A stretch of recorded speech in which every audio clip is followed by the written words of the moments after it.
நான் இப்போ வந்து ஒரு டபுள் டிஜிட் மல்டிப்ளிகேஷன் பண்ண போகிறேன். 25 into 35. இது வந்து நான் வேதிக் மேக்ஸ் மெத்தடில் பண்ண போகிறேன். எப்படி பண்ணுறேன்னு பாருங்கள். 25க்கும் 35க்கும் இடையில நமக்கு என்ன நம்பர் இருக்குன்னா 30 இருக்குது. ஓகேயா? இப்போ நம்ம அந்த 30க்கு ஸ்கொயர் கண்டுபிடிக்கணும். 30க்கு ஸ்கொயர் கண்டுபிடிக்கும் போது 900 வரும். நெக்ஸ்ட்டு இந்த 35லேருந்து 30யை மைனஸ் பண்ணால் 5 தான். இதுக்கு பேர் வந்து ஆவரேஜ் மெத்தடு. இதுலேருந்து இதை மைனஸ் பண்ணால் 5 தான் கிடைக்கும். அதேமாதிரி 30லேருந்து 25 மைனஸ் பண்ணால் 5 தான் கிடைக்கும். அந்த மிடில் நம்ம ஒரு நம்பர் எடுக்கிறோம்ல, அதுலேருந்து இதை மைனஸ் பண்ணி பார்க்கணும். இப்போ என்னோட ஆன்சர் வந்து 5 தான் வரும். அது 5க்கும் ஸ்கொயர் கண்டுபிடிக்கணும். 5ஓட ஸ்கொயர் எவ்வளோன்னா 25. நெக்ஸ்ட் என்ன பண்ணுறேன்னா, இதுலேருந்து 0லேருந்து, அதாவது இங்கே 10லேருந்து 5 மைனஸ் பண்ணால் 5, நெக்ஸ்ட் 9லேருந்து 2 மைனஸ் பண்ணால் 7, இங்கே வந்து 8 வந்துடும். இதை மைனஸ் பண்ணுறேன், சப்ராக்ட் பண்ணுறேன். இப்போ என்னோட ஆன்சர் வந்து 875. நான் ஸ்கூல் மெத்தடில் பண்ணுறேன், அதுவும் பாருங்கள்.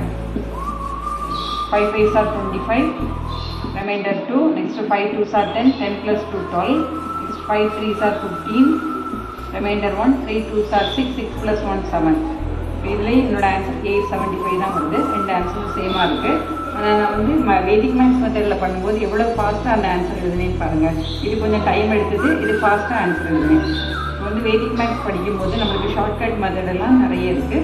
நல்லா ஈஸியாக அதோட ஆன்சரை கொண்டு வரலாம். Thank you friends.